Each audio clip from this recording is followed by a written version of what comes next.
Bonjour, nous sommes en 2015 dans une série de vidéos consacrées aux apparitions reconnues de la Vierge Marie, reconnues par l'Église catholique. Je voudrais aborder la deuxième apparition de Pelle Voisin. Je ferai donc finalement une vidéo par apparition. Il y a eu 15 apparitions en tout.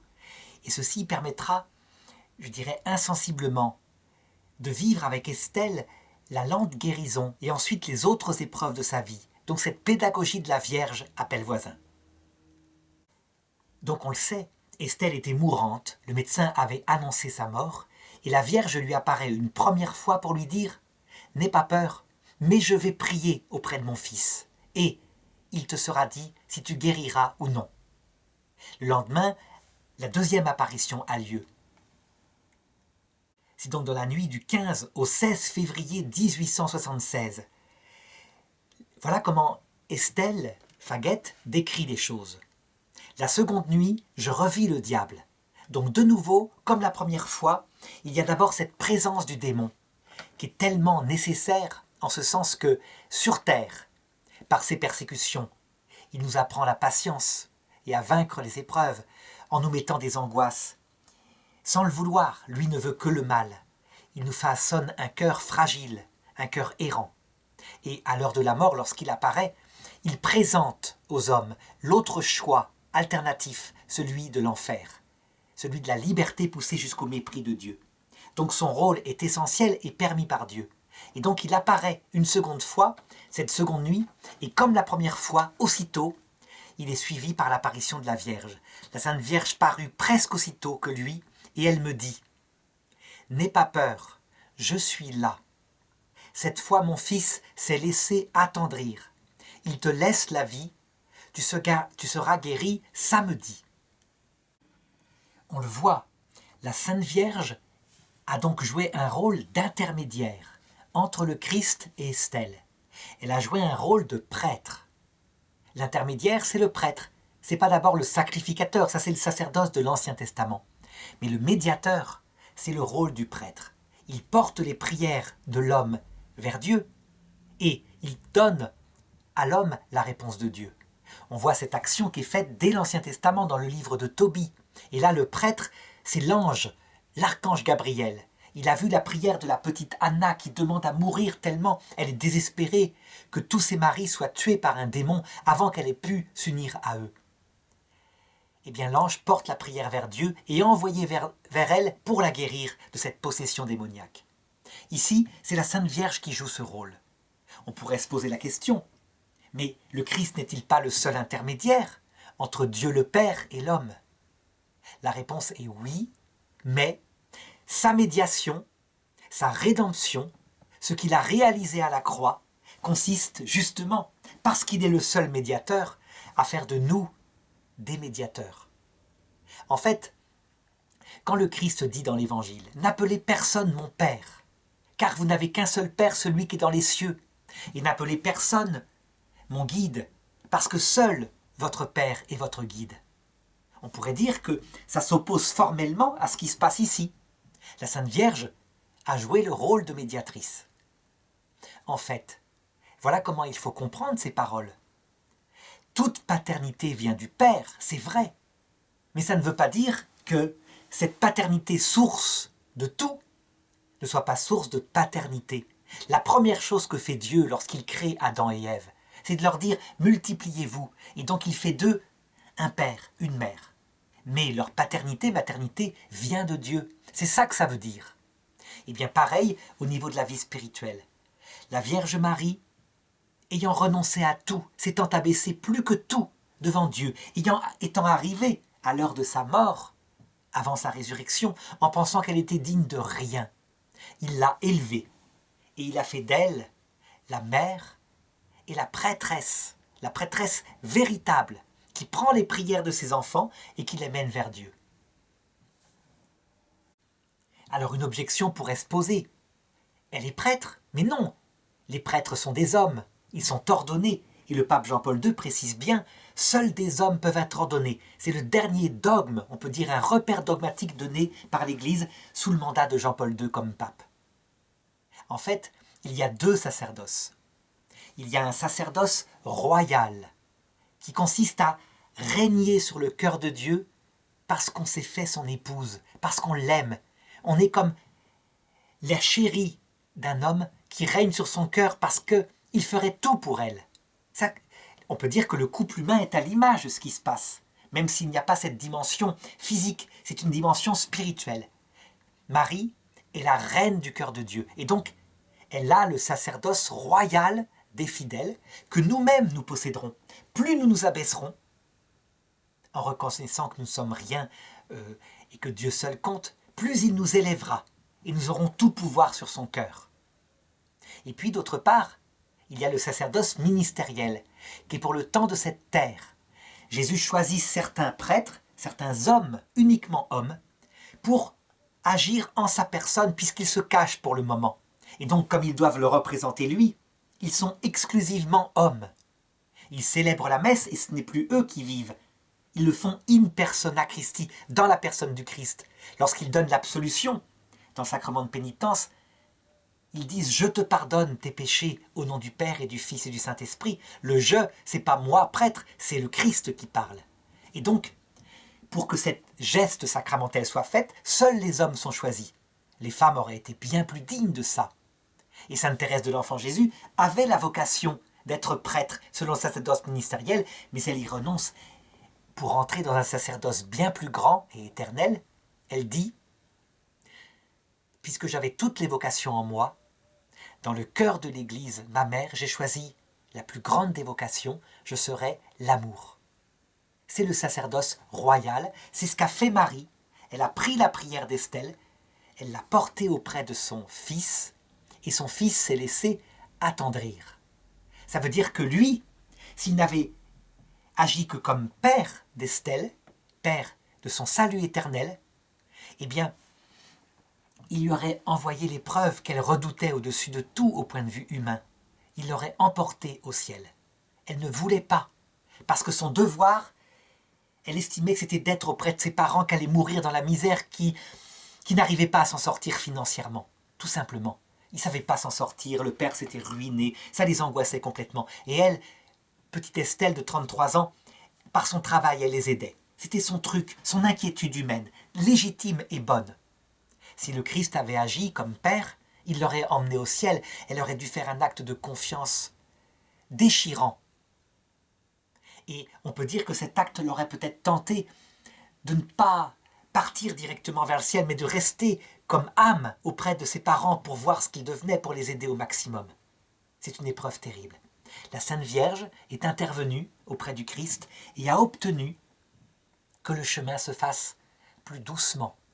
Le même chemin qui mènera Estelle à la vie éternelle, donc qui façonnera son cœur pour qu'il soit tout humble, mais plus lentement, plus humainement, respectant ces grandes souffrances humaines. On peut donc dire que lorsqu'on est confronté à une épreuve, par exemple, qu'on est là, qu'on est père de famille ou mère de famille, et qu'on est en risque de chômage ou de maladie, de quelque chose qui va enlever notre dignité, ou que la mort d'un enfant peut se produire. La personne auprès de qui il faut prier pour que le cœur paternel de Jésus-Christ soit fléchi, c'est la Vierge Marie. C'est aussi Sainte Thérèse de l'Enfant Jésus, donc toutes les Saintes Vierges, notre propre grand-mère s'il est au ciel, parce que les mamans savent ce que c'est que cette épreuve qui vient casser d'un seul coup et qui est masculine. Et je dirais que elles, en faisant fléchir cette paternité de Dieu, elles obtiennent que la maternité soit exercée. Et c'est ce qui se passe. Donc Estelle a été exaucée, elle pourra rester sur terre et donc travailler, gagner de l'argent et voir ses parents mourir comme des personnes âgées dignes, aidées par leur fille. Et c'est là qu'il se produit quelque chose. C'est que Estelle, elle a vu la Sainte Vierge, et en voyant la Sainte Vierge, elle a vu le ciel. Et donc elle répond « Mais ma bonne mère, si j'avais le choix, j'aimerais mieux mourir pendant que je suis bien préparée. » Alors la Sainte Vierge me dit en souriant. En fait, Estelle, elle réagit comme toutes les personnes qui ont approché le ciel, qui ont eu par exemple ce qu'on appelle une expérience proche de la mort. Une fois qu'elles sont de l'autre côté, qu'elles voient que c'est une merveille, qu'on est en paix, que le poids des angoisses a disparu, eh bien elles ne veulent plus rentrer. elles sont bien, elles se rendent compte que c'est le seul lieu, ça leur correspond. Et donc en fait Estelle, là, elle agit égoïstement. Elle agit égoïstement, mais c'est bien naturel. C'est humain. Elle voudrait donc finalement partir, et elle oublie ce qui avant la motivait, ce qui l'angoissait, s'occuper de ses vieux parents. Alors la Sainte Vierge pourrait la gronder, mais non, elle lui répond en souriant. Elle est bonne, elle est maternelle, elle sait ce qu'il y a dans notre cœur. Elle sait que nous agissons évidemment souvent plus pour notre plaisir que pour notre devoir. Ingrate, lui dit-elle en souriant, si mon fils te rend la vie physique sur terre, c'est que tu en as besoin. Qu'a-t-il donné à l'homme sur la terre de plus précieux que la vie? En te rendant la vie, ne crois pas que tu seras exempte de souffrance. Non, tu souffriras et tu ne seras pas exempte de peine. C'est ce qui fait le mérite de la vie. Si mon fils s'est laissé toucher, c'est par ta grande résignation et ta patience. N'en perds pas le fruit par ton choix. Ne t'ai-je pas dit, s'il te rend la vie, tu publieras ma gloire. Donc qu'est-ce que la Sainte Vierge explique à Estelle ici? C'est qu'en fait, elle a fléchi son fils pour céder par rapport à son angoisse vis-à-vis de ses parents, cette angoisse humaine et naturelle. C'est vrai que si on voyait ce que c'est que le ciel, on voudrait partir tout de suite et depuis le ciel aider nos parents. Mais là, dans la circonstance où elle était, sa générosité humaine consistait à ne pas abandonner ses parents. Elle est exaucée, et donc elle lui annonce que son chemin sera de toute façon le même. Elle aura à souffrir. Le chemin de la Sainte Vierge mène au cœur brisé, à l'esprit humble, comme le chemin du Christ. D'autre part, elle aura une mission apostolique. Ce n'est pas la meilleure mission. C'est vrai que, comme dit Jésus, lorsqu'il est confronté à Marthe et à Marie dans l'Évangile, Marthe sert, elle agit, elle vit, elle s'agite. Et Marie est assise au pied du Seigneur et elle écoute sa parole. Marthe s'énerve en disant « Seigneur, dis à ma sœur de se lever et d'aider au service. » Et Jésus lui répond « Marthe, Marthe, tu t'inquiètes, tu t'agites pour beaucoup de choses. Une seule chose est nécessaire.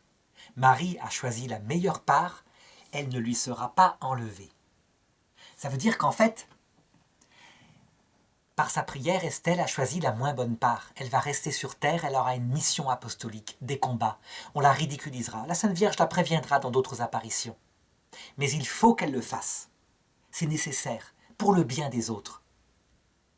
Évidemment, maintenant qu'elle a vu la Sainte Vierge, elle préférerait le choix de Marie la contemplative et de partir auprès du Seigneur dès maintenant. Eh bien non.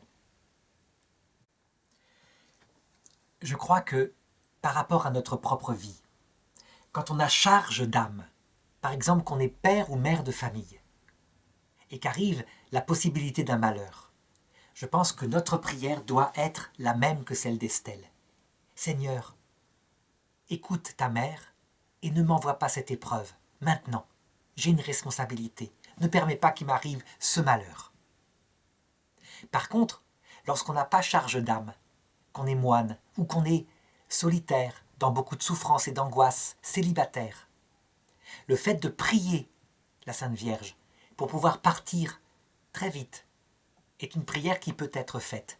Notre vrai lieu est la vie éternelle. Cependant, on doit toujours garder la même prière qu'Estelle, non pas ma volonté, mais ta volonté. Il arrive des fois où, pour des raisons que le ciel connaît, une personne qui n'a pas charge d'âme, il lui est demandé de rester sur terre. C'est pas facile, c'est pénible. Et Estelle devra le vivre après. Mais le ciel sait ce qui est bon. Et quelquefois, c'est parce qu'il y a une charge apostolique, le bien des autres âmes, que, étant au ciel, on ne pourra plus faire. Parce qu'on n'aura plus ce corps qui permet de parler, d'agir, d'aller visiter les malades, etc. Alors le récit de cette apparition continue. Estelle raconte « Le marbre blanc, donc elle voit à côté d'elle, à côté de la Sainte Vierge, une plaque de marbre qui doit servir d'ex-voto, donc pour reconnaître, pour publier la louange de la Sainte Vierge. Le marbre blanc était présent et à côté, autant de papier de soie blanc qu'il y avait d'épaisseur de marbre et cela en formait une quantité. Je cherchais à soulever quelques feuillets, cela me fut impossible. La Sainte Vierge me regardait toujours en souriant. Ça indique l'immensité de la mission apostolique que va avoir Estelle, cette pauvre petite jeune fille. C'est pas seulement de mettre un ex voto, donc de témoigner comme elle l'a fait une fois. Elle touchera des milliers de gens, et son apparition, donc maintenant en 2015, 150 ans plus tard, on en parle encore, et c'est le travail d'Estelle qui se multiplie. On peut dire que ceux qui vont à Pellevoisin, ils sont touchés par une des feuilles, où la Sainte Vierge, par Estelle, témoigne de ce qu'elle peut faire par rapport aux malades, pour les aider. Et l'apparition continue. La Sainte Vierge dit « Maintenant, regardons le passé ». Et son visage devint un peu plus triste, mais toujours très doux. En fait, la Sainte Vierge va passer ici en revue avec Estelle le film de sa vie et tous les péchés qu'elle a commis. Le visage devient plus triste parce que il y a des péchés qui ne sont pas bien. Oh, il y a des péchés véniels qui sont amusants. On sait que les gens qui approchent de la mort, quand ils voient l'être de lumière qui fait cette chose-là, c'est le Christ, parfois, il y a des fautes qui ne sont pas bien graves, qui sont même amusantes. Quand, dans le film de sa vie, par exemple, est remis en mémoire la fois où on a mis un tétard dans le bénitier de l'église. Eh bien, le Christ est plein d'humour. Et là, véritablement, il rayonne de joie avec cet ancien enfant devenu adulte en se commémorant de ces choses-là. Et puis, il y a le vrai péché. Le vrai péché, c'est là où est l'égoïsme, où on ne pense qu'à soi. C'est ce qu'on appelle le péché mortel, qui peut être par faiblesse, par bêtise, parfois par méchanceté. Méchanceté, c'est quelque chose où on sait ce qu'on fait et on est maître de soi. Ça, c'est extrêmement grave. Mais la plupart des péchés mortels sont par faiblesse.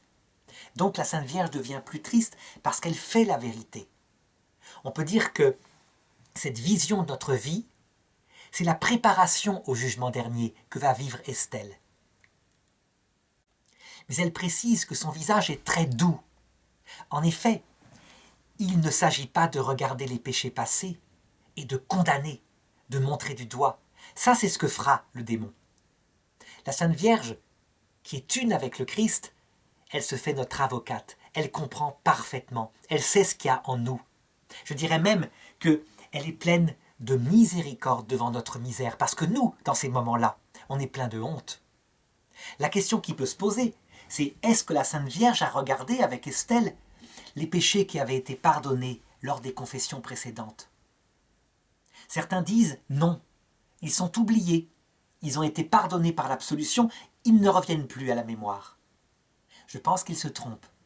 Tous les péchés sont regardés, mais ils sont regardés comme pardonnés. En fait, rien de notre histoire ne sera oublié. Les péchés qui ont été pardonnés seront source de joie en nous parce que le Christ a pardonné. Mais ils sont source aussi d'apprentissage, parce qu'ils permettent de comprendre nos propres défauts, nos propres égoïsmes. D'autre part, dans le regard de la Sainte Vierge, ici, qui se passe, eh bien, Estelle va découvrir des péchés qu'elle ne soupçonnait pas. En fait, on ne peut pas voir tous ces péchés. On ne voit vraiment son péché que face à la lumière. Or, la Sainte Vierge voit la Trinité face à face, si bien que dans son regard, Estelle voit son âme. Le pape Benoît XVI, dans son encyclique Spe Salvi au numéro 47, décrit cette apparition du Christ, en l'occurrence là c'est la Sainte Vierge, mais ça provoque le même effet. Tous ceux qui sont avec le Christ sont un. Il dit « À sa lumière, nous voyons notre saleté, mais nous voyons aussi que cette saleté peut être pardonnée et que nous pouvons être sauvés, que dans son regard est le salut. » Les anciens théologiens, pour exprimer ça, disaient « Le Christ, il est juste, il est vrai. » Ça veut dire que la vérité de nos péchés sera manifestée. Mais en même temps, il est bonté. Ça veut dire qu'il ne condamne pas, il n'écrase pas la flamme qui fume. Au contraire, il nous relève. Il nous excuse. Pour tel péché qu'on aura pu faire, par exemple, alors qu'arrive un grand malheur et qu'on a pu crier sur Dieu, peut-être l'insulter. Il se fait notre avocat en disant « Je comprends, tu souffrais tellement, et moi j'avais permis que tu aies ce malheur. Je n'ai pas empêché qu'il arrive, mais tu comprends pourquoi, c'était pour façonner ton cœur. Je dirais même qu'il prend sur lui la part de responsabilité parce qu'il nous explique pourquoi il l'a permis. Et justement, Estelle commente en disant « Je garde le silence sur ce que la Sainte Vierge me dit en particulier. » Et oui, les péchés ne doivent pas être publiés.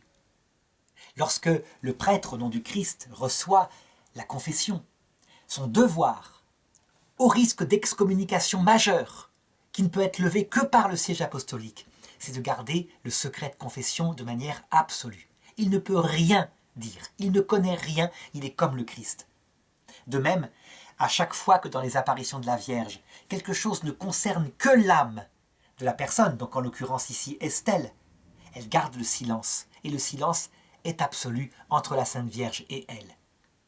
Est-ce que ça veut dire qu'au ciel, ce même silence sera gardé? Est-ce que les gens du ciel verront notre péché? Est-ce que tout sera mis à nu de ce que nous sommes? Je répondrai oui, tout sera mis à nu devant tout le monde. Mais, attention, ce ne sera pas source de honte. Les gens du ciel ne sont pas comme les gens de la terre. Eux-mêmes sont à nu devant nous. Et ils ont commis les mêmes péchés, et ils ont été pardonnés pareillement. Seule la Sainte Vierge et le Christ n'ont jamais péché, mais ils ne sont que bonté, ils ne sont que miséricorde. Leur pureté, ils n'en ont jamais fait un objet de gloire, bien au contraire, ils s'estimaient purs parce qu'ils avaient reçu des grâces.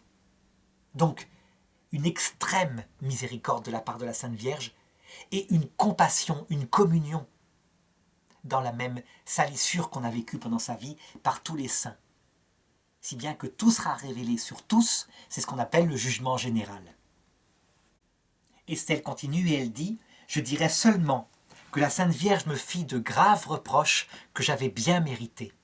La Sainte Vierge me regarda avec bonté, puis elle disparut sans rien dire, combien j'avais de chagrin. » Le saint curé d'Ars, lorsqu'il évoquait ce moment où se passera le jugement dernier, soit devant la Sainte Vierge, soit devant le juste juge qu'est le Christ, tout jugement venant du Christ, eh bien, il disait « On sera désespéré. » En réalité, si la Sainte Vierge n'était pas si bonne, si le Christ n'était pas si miséricordieux, il y aurait de quoi à se désespérer, tellement notre âme est noire en comparaison de la limpide lumière.